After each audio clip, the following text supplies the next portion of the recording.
Alright, reka munyemerere nongere mbasuze kandi mbifurize kugira ibihe byiza nshuti bakunzi ba Ibendera TV.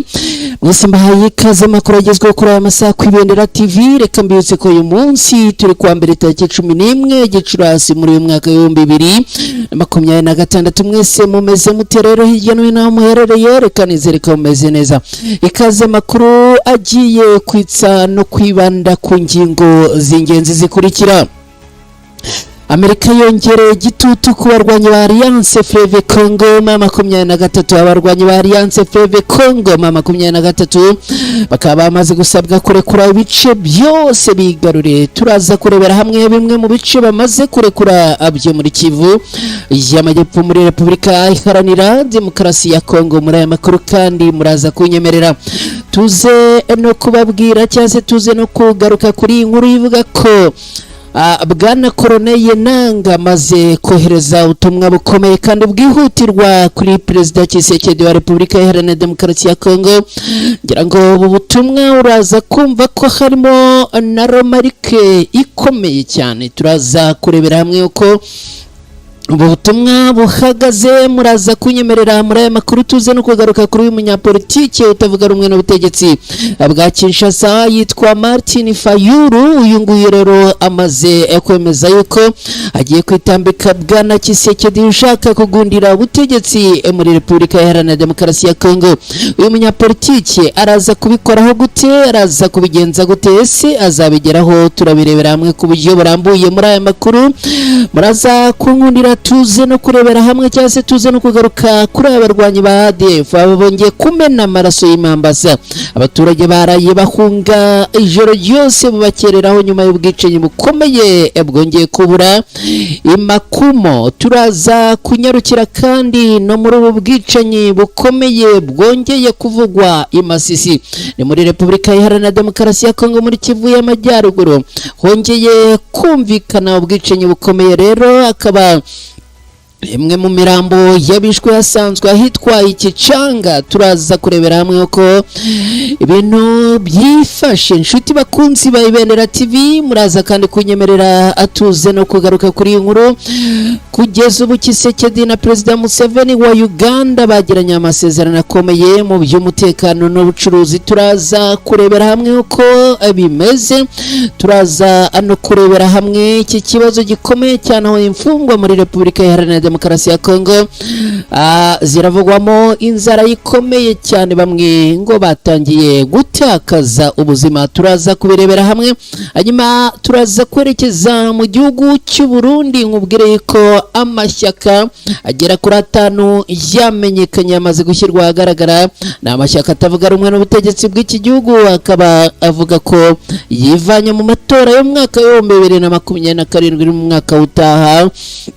Nyuma y'uko byemejwe ko Perezida Neva agomba kongera guhatana muri aya matora, hari ingingo nyinshi cyane y'abanyapolitike bamaze gushyira hanze.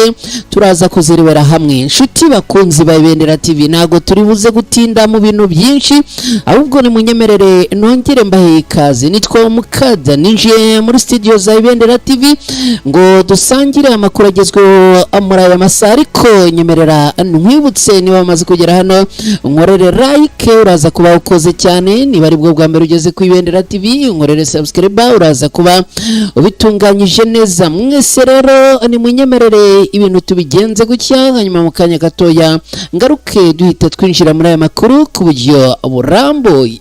Kimwe mu bintu byibasiye isi muri iki gihe harimo urubyiruko rwabatswe n'ibiyobyabwenge, indwara zidakira zibasiye abantu ndetse n'amakimbirane yo mu miryango. Hari uwaje nk'igisubizo kuri ibyo byose byavuzwe haruguru. Ninde? Akora iki? Akorera he? Yitwa Muganga Nzito. Akorera mu karere ka Nyamasheke, ariko aho waba uherereye hose ku isi akugezaho imiti. Icyo ugomba gukora ni ukumuhamagara mukivuganira. Niba uri muri diaspora wigira ikibazo, wowe muhamagare gusa muvugane, aguhe inama z'ubuzima kandi aguhe n'imiti. Muravugana ku buryo umuti uri bukugereho ukavurwa kandi ugakira. Ni muganga gakondo w'inzobere mu kuvura akoresheje ibimera. Afite umuti aguha wari warabatswe n'itabi ugahita burundu kandi urabizi ko itabi bishobora kukwica. Hatanga umuti ku bakobwa babuze imihango n'abajya mu mihango ntikame. Avura amarozi y'amahuherano, amategano ndetse n'amatamikano. Atanga umuti w'uruhereko. Avura karande n'inyatsi, nyabingi n'imitsiriko. Atanga umuti wongera akanyabugabo ndetse akanatanga umuti wongera amavangingo ku bagore. Atanga umuti wa diabete, uw'umwijima, wa hepatite A na hepatite B. Atanga umuti ku bafite umubyibuho ukabije ndetse n'abananutse cyane. Atanga umuti ku bafite ibiro byinshi bashaka kubigabanya ndetse n'abafite ibiro bike bashaka kongera ibiro. Atanga umuti n'ubujyanama ku bafite amakimbirane yo mu miryango. Agufasha kugarura ibyawe byibwe, akanaguha ubujyanama butuma ubana n'abandi neza mu kazi ndetse no kugira igikundiro mu nshuti zawe. Umwihariko kuri uyu muganga nuko igihugu cyose waba uherereyemo ku isi akugezaho umuti. Ushobora kwibaza uti umuganga ushobora gukura ubuzima bwawe mu kaga akakugarura umugore wawe wagutaye ntabwo ahenda. Igisubizo ni oya.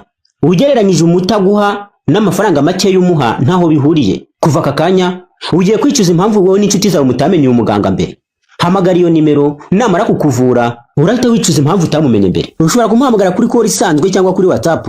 Aboneka amasaha 24 kuri 24. Muganga Nzito, igisubizo ku buzima bwawe n'ubw'inshuti zawe. Alright, ni igisubizo ku buzima bwawe n'ubw'inshuti zawe. Hanyuma rero muhamagare kuri iyo nimero umaze kubona ubundi aragufasha. Niwibuka kumubwira yuko ubutumwa bwumviye ku Ibendera TV uraza kubona promosiyo ikomeye cyane. Inshuti bakunzi ba Ibendera TV, nimunyemerere rero twinjire muri aya makuru ku buryo burambuye. Namakuru yo kuri uyu wa mbere tariki 11 Gicurasi muri mwaka wa 2026. Mwese nizere ko mumeze neza. Ikaze. Leta Zunze Ubumwe za Amerika zongereye igitutu ku barwanyi ba Alliance Fleuve Congo 23 kugeza ubu abarwanyi ba Alliance Fleuve Congo 23 bakaba bamaze gusabwa kurekura ibice byose bigaruriye. Dore rero bimwe mu bice abarwanyi bamaze kurekura.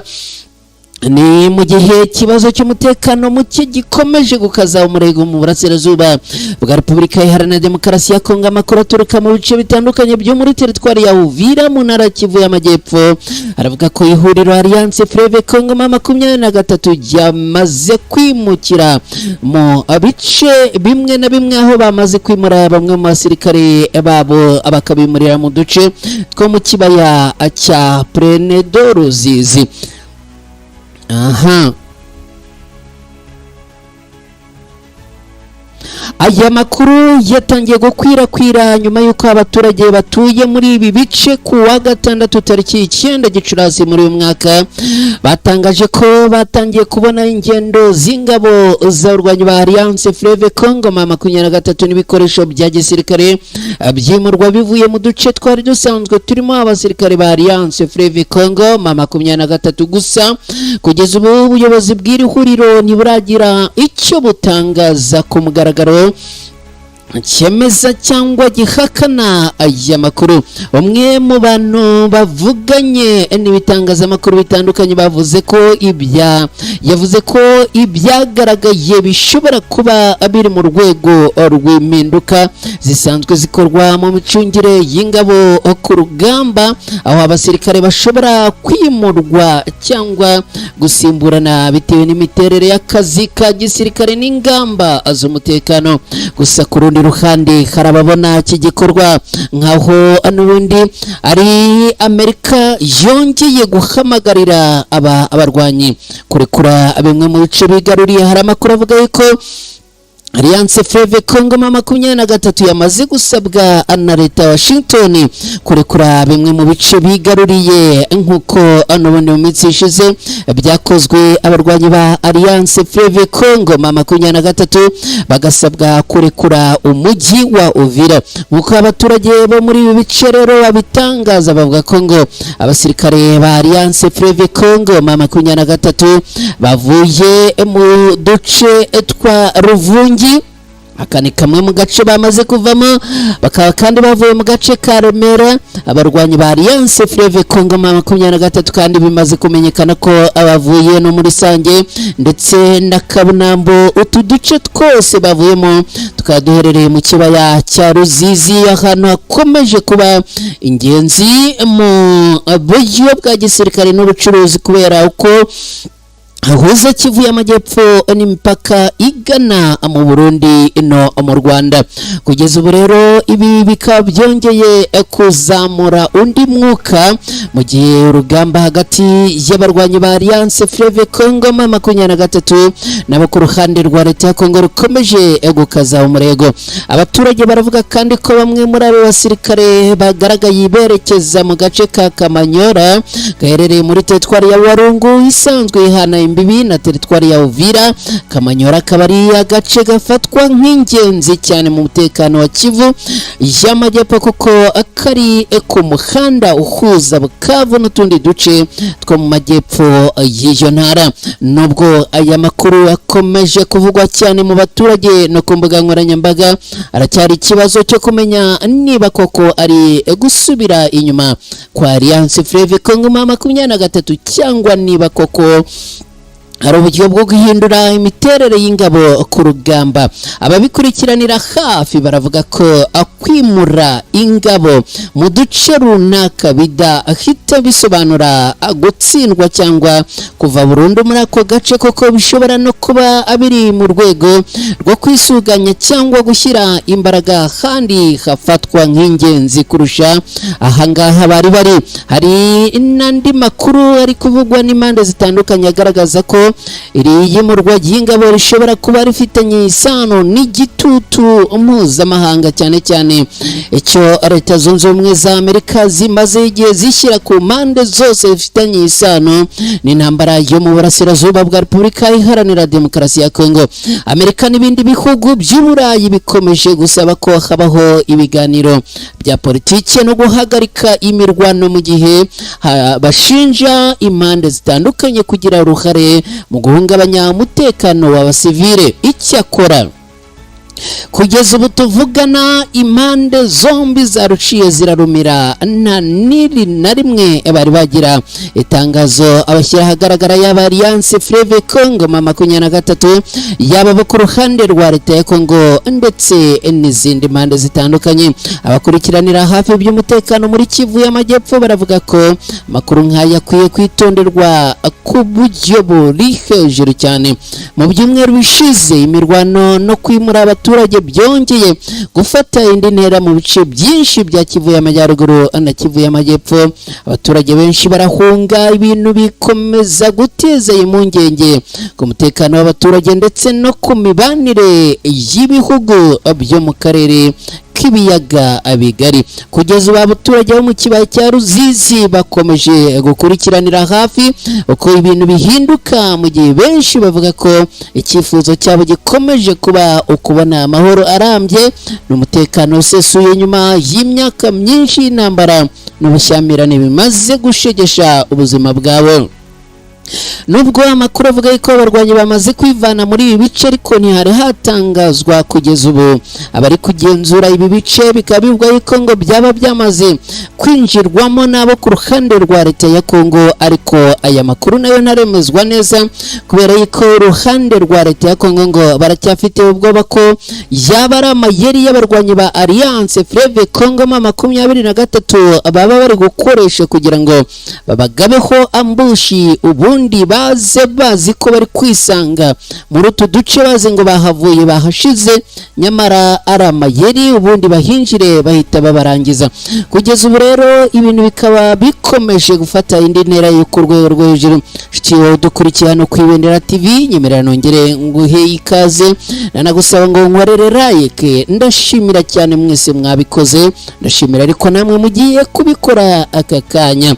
Reka dukomeje n'aya makuru twerekeze mu butumwa bukomeye cyane. Bwana Colonel Nanga amaze kohereza ubutumwa bukomeye bw'igitaraganya kuri Kisekedi. Uyu mugabo mureba w'imvi zisa ukundi mu bwanwa ufite microphone yitwa Colonel Nanga, n'umuhuzabikorwa Alliance Fleuve Congo M23 arashaka guhindura itegeko nshinga. Ibi nibyo yavuze abwira Kisekedi. aragira ati niba ashaka guhindura itegeko nshinga azabikore niba ari akagabo. Ibi ni byatangajwe na Corneille Nangaa ubwo yavugaga ku magambo aherutse gutangazwa na Tshisekedi aca amarenga ko yiteguye kuyobora manda ya gatatu binyuze mu guhindura itegeko nshinga ya Repubulika Iharanira Demokarasi ya Kongo.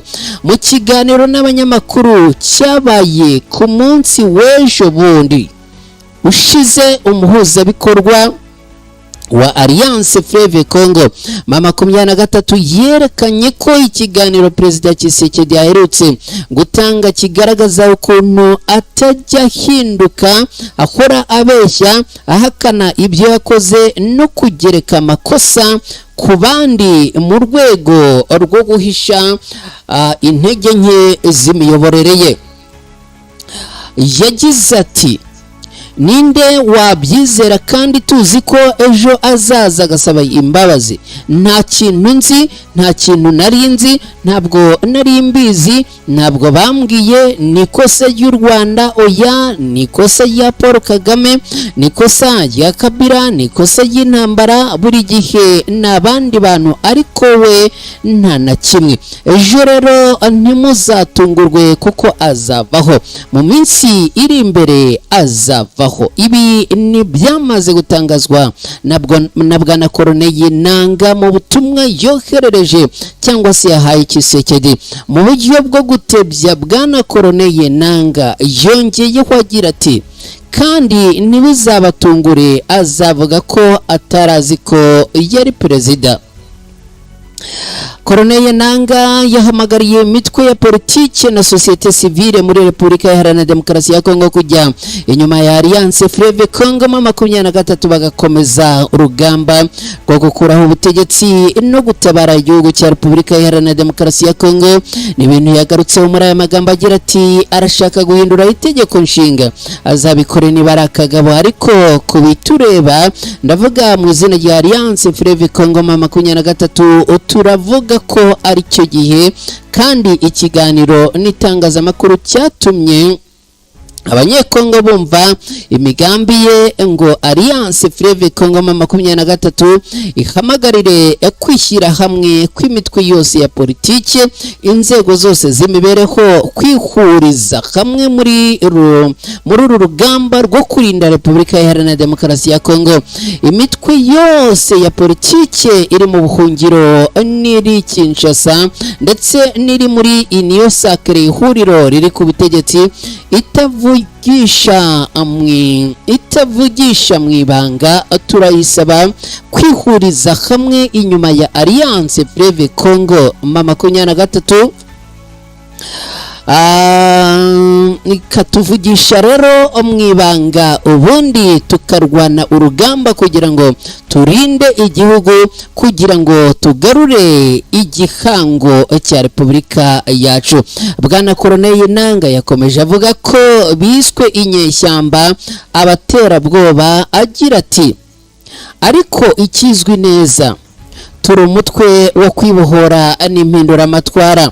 Akomeza ashimangira ko icyo bagamije ari ukuzana impinduka muri Repubulika Iharanira Demokarasi ya Kongo, aho yahereye rero asaba impande zombi kuza kubiyungaho. Yagaragaje ko ibyo bahoze barwanira bamwe babonye ko ari ukurwanira ubutaka bireba igihugu cyose, ariko akaba yagize ati turarwanira kubohora abanyekongo, ndetse harimo n'abatarumva ko aribwo butumwa dufite kandi aribo turwanira.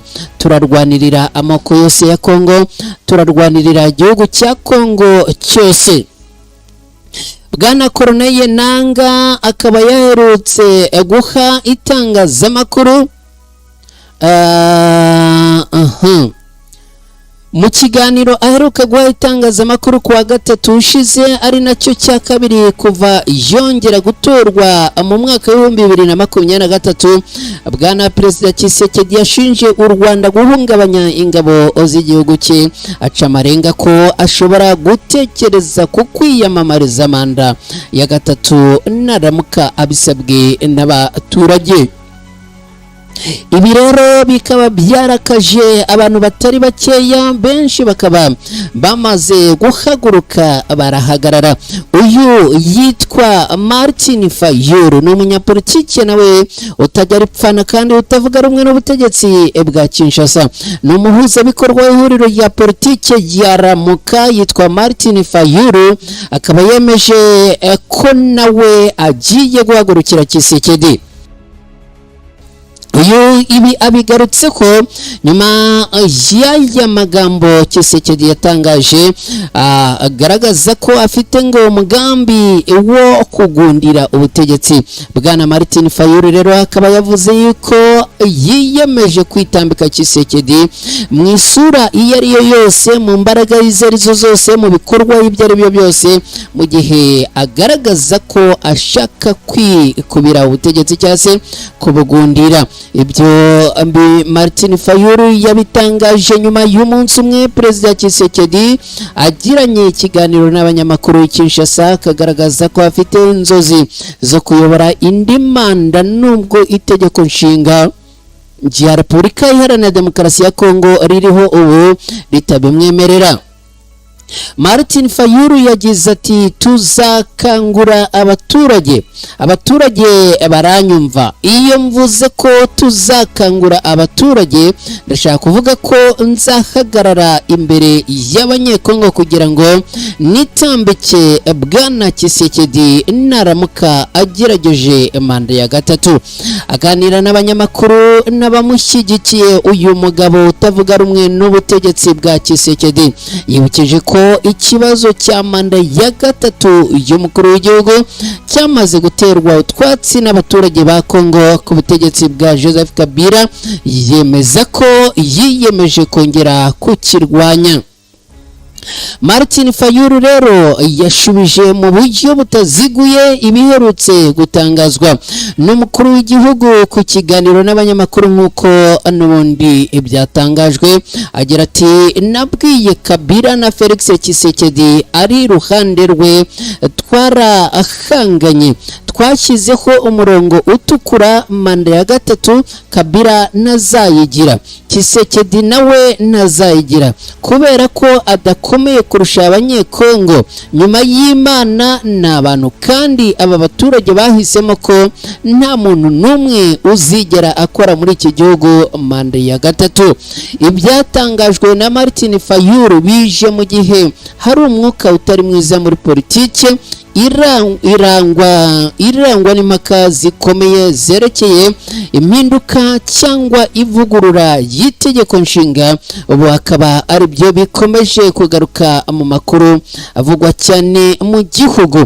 Mbere ye Derise Songa, perezida w'ishyaka Imvore, nawe yari yafashe uruhare kuri iki kibazo, aho yavuze ko atemeranya no kugerageza uko ari kose akongera manda ya perezida. Avuga ko yizera ko Repubulika Iharanira Demokarasi ya Kongo idashobora kwihanganira ikindi cyiciro cy'amakimbirane mu nzego. Yahamagariye abaharanira demokarasi kurwanya byimazeyo gahunda iyo ari yo yose yo kutubahiriza itegeko nshinga.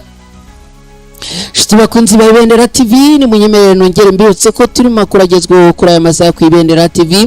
Nge nitwa Mukada, ni bamaze kugera hano nyemerera ngusabe unkorere like, uraza kuba ugeze neza. Niba ari bwo bwa mbere ugeze ku Ibendera TV, ntugende utankoreye subscribe nubikora, uraza kuba ugize neza cyane. Ubu tuvugana inyeshyamba za ADF zongeye kukameza, noneho zarikoroje. Allied Democratic Force ikaba yongeye kumena amaraso y'Imambasa, abaturage baraye bahunga nyuma y'ubwicanyi bukomeye bwongeye kuburira imakumo. ubwoba n'ihungabana bikomeje gufata abaturage bo muri teritwari ya Mambasa mu ntara ya Ituri nyuma y'igitero gikomeye cyagabwe n'inyeshyamba za ADF mu gace ka Makumo ni ku mugoroba wo ku munsi w'ejo. Amakuru ava muri aka gace aravuga ko abantu benshi bishwe mu buryo bw'agashinyaguro, abandi bagakomereka ndetse abaturage benshi bagahunga mu ijoro ryose. Abatanga buhamya bavuga ko abo barwanyi binjiye muri Makumo ahagana saa moya n'igice z'umugoroba bagatangira gutera abaturage no gutwika inzu zimwe na zimwe. Amakuru yibanze yemeza ko hari abaturage bishwe hakoreshejwe intwaro gakondo zirimo imihoro. Ibintu byateye ubwoba bukomeye mu baturage bari bamaze iminsi bakeka ko umutekano wongeye kugaruka. Abaturage rero bakaba barimo gutabaza muhisi n'umugenzi. Iki gitero kibaye nyuma y'iminsi mike gusa habaye ubundi bwicanyi bwahitanye abaturage benshi Biakato, nabwo bwashinjwe umutwe wa Allied Democratic Force. Imibare mishya yerekana ko abantu barenga 20 bishwe muri icyo gitero. Ibintu abaturage bavuga ko bigaragaza ko umutekano ukomeje kuzamba nubwo ingabo za FARDC n'iza UPDF zikomeje ibikorwa bya gisirikare muri aka karere. Abaturage ba Makumo bavuga ko bamaze igihe batanga amakuru ko hari abarwanyi ba ADF bagaragaye hafi y'aka gace, ariko ngo ntacyo leta yigeze ikora kugira ngo iha agaciro aya makuru abaturage batanze. Abaturage rero bakaba bakomeje kuba mu bwoba, mu kaga n'akangaratete gakomeye cyane mu gihe aha ibintu bikomeje kuzamba no gufata intera yo ku rwego rwo hejuru. Nshuti bakunzi ba Ibendera TV, ni munyemerere mbibutse ko turi makuru agezweho kuri aya masaha ku Ibendera TV. Nge nitwa Mukada. Niba wamaze kugera hano nyemerere unkorere like, uraza kuba ugize neza. Niba ari bwo bwa mbere ugeze ku Ibendera TV unkorere subscribe, uraza kuba ukoze cyane. Nanabashimira cyane mwe mwabikoze n'ababikoze, ariko nta nibagiwe mwe mugiye kubikora. Ubwicanyi bukomeye muri Masisi rero naho bwongeye kubura. Umugabo yabonetse Kicanga yishwe urw'agashinyaguro. Abaturage bo mu gace ka Kicanga muri teritwari ya Masisi mu ntara ya Kivu y'Amajyaruguru bongeye guterwa ubwoba nyuma yaho habonetse umurambo w'umugabo utaramenyekana neza mu gitondo cyo kuri uyu wa mbere. Aya makuru yakomeje gukwirakwira mu baturage mu gihe ikibazo cy'umutekano muke gikomeje gufata indi ntera muri aka karere. Amakuru yibanze aravuga ko uyu mugabo wabonetse mu gace kari hafi y'ahitwa Kitanda muri santere ya Kicanga ngo yaje kugaragara yishwe nabi. Bamwe mu baturage bavuga ko uwo mugabo ashobora kuba yishwe nijoro n'abantu bataramenyekana ariko abitwaje intwaro. Kugeza ubu rero abaturage baherereye muri ibice bakaba barimo gutabaza bikomeye cyane. Ibi bikaba bibaye mu gihe abaturage ba Masisi bamaze igihe bavuga ko ubwicanyi, ubushimusi n'ibitero byitwaje intwaro bikomeje gufata indi intera yo ku rwego rwo hejuru, cyane cyane mu bice bya Kicanga, Mweso na Karembe. Hari abaturage bavuga ko batakibona umutekano usesuye ndetse ko abantu benshi batinya kugenda nijoro kubera ibikorwa by'urugomo bikomeje kwiyongera muri aka gace. Bwana Tshisekedi na Perezida Museveni bamaze gusinya amasezerano akomeye cyane. Kugeza ubu tuvugana, guverinoma ya Repubulika Iharanira Demokarasi ya Kongo n'iya Uganda bageze ku rwego rukomeye mu mubano w'ibihugu byombi nyuma y'uko Kinshasa yemeye ku mugaragaro raporo ya nyuma y'inama ya 9 ya komisiyo ihuriweho hagati y'ibihugu byombi. Aya masezerano mashya akaba ategerejwe gushyirwaho umukono mu by'umutekano n'ubufatanye, ubucuruzi ndetse n'ibikorwa remezo hagati ya Repubulika Iharanira Demokarasi ya Kongo n'igihugu cy'Ubugande. Iyi nama yabereye i Kampala ku itariki 8 Gicurasi muri uyu mwaka kugeza ku itariki 10, no kuvuga kugeza ku munsi w'ejo akaba aribwo yaje guhumuza. Iyi nama ikaba yarahuje intumwa zikomeye zaturutse ku mpande zombi, zirimo abaminisitiri benshi ba Kongo n'abaminisitiri benshi ba Uganda. Abayobozi bombi bemeranije kurwanya imitwe yitwaje intwaro ikomeje guteza umutekano muke mu burasirazuba bwa Repubulika Iharanira Demokarasi ya Kongo. Shiti bakunzi ba Ibendera TV, ni munyemerere dukomeje n'iyi nkuru mbabwire yuko mu byemezo byafashwe harimo gahunda yo kubaka amasoko ahuriweho ku mipaka, kongera ibikorwa remezo by'ubwikorezi no kugabanya poste zigezweho ku mipaka ya Kasindi, Bunagana na Mahagi.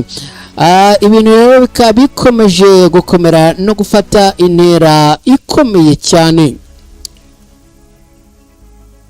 Amakuru avuga ko kuri uyu wa mbere Perezida Tshisekedi na Perezida Yoweri Kaguta Museveni bagomba kwakira isinywa ry'amasezerano atandukanye akomeye hagati y'ibihugu byombi, ibintu bifatwa nk'intambwe nshya mu mubano wa Kinshasa na Kampala nyuma y'imyaka myinshi yo kutizerana ku bibazo by'umutekano mu karere.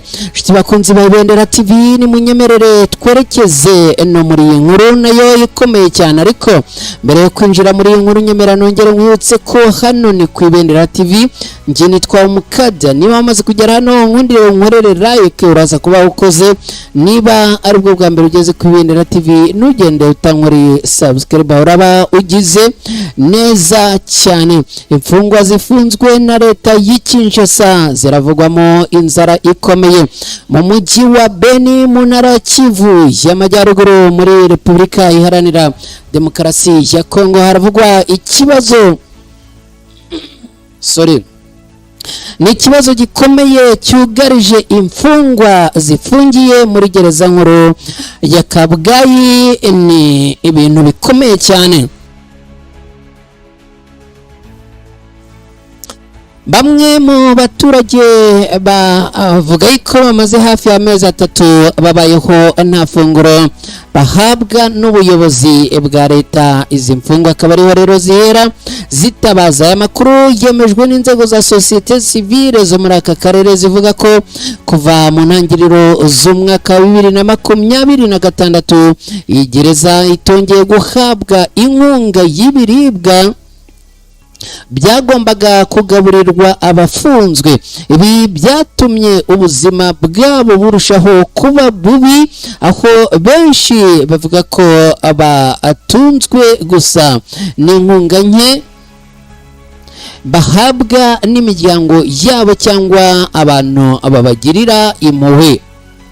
Hari uwitwa Richard Kirimba, akaba ari Vice Perezida wa Societe Civile mu mujyi wa Beni, yavuze ko iki kibazo cyafashe indi ntera kuko n'imiryango y'abafunzwe isigaye itinya cyangwa ikananirwa kujya kubagemurira ibyo kujya kubera. Ibi bikaba birimo kubera ikibazo rero abaturage bafunzwe, ariko aba baturage nabo kutagemura ngo bakaba biterwa n'ikibazo cy'umutekano muke, ubukene ndetse n'ikiguzi cy'ubuzima gikomeje kuzamuka muri aka gace. Akaba rero yongeyeho ko n'abari bashinzwe gushaka ibiribwa byo gufasha izi mfungwa batagishoboye gukomeza kubera amadeni menshi bamaze kwinjiramo. Kugeza ubu rero izi mfungwa zikaba zitaka zinatabaza zivuga yuko ubuzima bwazo burimo kuzicika zibireba. Kugeza ubu ubuyobozi bwa gereza ya Kabgayi ndetse n'inzego za leta muri Kivu y'Amajyaruguru ntibaragira icyo batangaza bateganya gukora kugira ngo iki kibazo gikemuke mu gihe impungenge zikomeje kwiyongera ku mibereho y'imfungwa ziri muri iyi gereza. Nshuti bakunzi ba Ibendera TV, munyemerere twerekeze muri iyi nkuru iturutse mu gihugu cy'u Burundi aka kanya, ariko mbere yo kwinjiramo gato ni munyemerere n'ubundi munkorere like. Reka nongere mbasabe niba bamaze kugera hano nkorere like, niba ari bwo bwa mbere ugeze ku Ibendera TV nkorere subscribe, uraza kuba ugize neza cyane. Hanyuma ni munyemerere rero mikrofone ya Ibendera TV tuyerekeje mu gihugu cy'u Burundi. Amashyaka agera kuri 5 ngiye kukubwira yamaze kwivana mu matora agomba kuba muri iki gihugu cy'u Burundi mu mwaka utaha 2027. Itariki y'amatora y'umukuru w'igihugu mu gihugu cy'u Burundi ikaba yamaze gushyirwa ku itariki 3 Gicurasi mu mwaka utaha, ikaba yatangajwe, ikaba yamaze gushyirwa ahagaragara, ikaba yashyizwe ahagaragara na komisiyo yigenga y'amatora mu gihugu cy'u Burundi izwi nka Seni. Ariko mu itangazo yahurijwe hamwe amashyaka atavuga rumwe n'ubutegetsi CNL, UPRONA, ACODEBU, DCP na Frodebu yasabye ko hategurwa ibiganiro hagati y'abanyagihugu nka kimwe mu bisaba kugira ngo habe amatora ayariyo yose kandi meza. Ku bashinzwe umukono kuri ubwo busabe nabakize umukono kuri ubwo busabe bwo kwitabira amatora ya perezida byaba ngo ari imburagihe kandi ngo bidakwiye, bakaba rero n'ubundi ngo bavuga yuko aya matora batazayitabira. Ibintu rero bikaba byongeye gukomera. Witwa Olivier Nkurunziza n'umunyamabanga mukuru w'ishyaka UPRONA agira ati niba amatora ateguwe nk'uko twabibonye mu mwaka wa 2025 kwitabira amatora kwaya byaba ari ibinyoma. Ibi byakongera guteza ikibazo ku rwego rw'imibanire kuko Seni itegura amatora ntabwo yigenga uyu munsi. Turacyakeneye kubiganiraho no kubinoza, ariko kandi tukanizera ko kuri iyi nshuro y'amatora azamu bwisanzure. Ku ruhande rwe Doriane Munezero umunyamabanga w'ishyaka riri ku butegetsi CNDD-FDD ushinzwe itumanaho yagize ati biteye isoni ishyaka rya CNDD-FDD ryiyemeje byimazeyo politiki ishingiye ku bwinshi bw'amashyaka, ariko demokarasi ikuze nk'uko tubyumva mu Burundi ntishobora gukora ibitewe n'iterabwoba rihoraho ryo kwanga kwitabira amatora muri buri cyiciro cy'amatora. Buri gihe haba hari ibitagenda neza, buri gihe hagira ibyo basaba ko bakwitabira. Rero biteye isoni kuri demokarasi y'u Burundi. Kugeza ubu guverinoma ntigeze isubiza iki cyifuzo gisaba ibiganiro mbere yuko amatora aba, bitaba ibyo aya mashyaka akikuramo rugikubita. Kugeza ubu Perezida Evariste Ndayishimiye abinyujije ku rukuta rwe rwa X aciye amarenga yuko ashobora kwemera ibyo biganiro nubwo bitigeze byerurwa ngo abyemere. Hagati aho kuwa 20 ni mu kwezi kwa 4 mu mwaka wa 2026 ishyaka CNDD-FDD yamaze kwemeza umukandida wayo mu matora ya perezida, akaba ari Perezida Neva Elias. Ni Perezida Neva uzwi nka Ndayishimiye Evariste. Kugeza ubu rero ibintu bikaba byongeye gufata intera yo ku rwego rwo hejuru muri iki gihugu cy'u Burundi. Nizera yuko ibi ibintu bikomeza kugenda biba byiza aho kugira ngo ibintu bikomeze kugenda biba bibi. Shiti bakunzi ba Ibendera TV rero ni munyemerere mbabwire yuko twerekeje ku musozo w'aya amakuru yaragezweho kuri aya masaha ku Ibendera TV. Nge nitwa Mukada, niba wamaze kugera hano ndagusaba ngo ntuze kugenda utankoreye like, niba ari bwo bwa mbere ugeze hano ntugende utankoreye subscribe. Mwese rero mwakoze kubana natwe, gahunda za Ibendera TV nazo zirakomeza. Mwese bye, ciao ciao.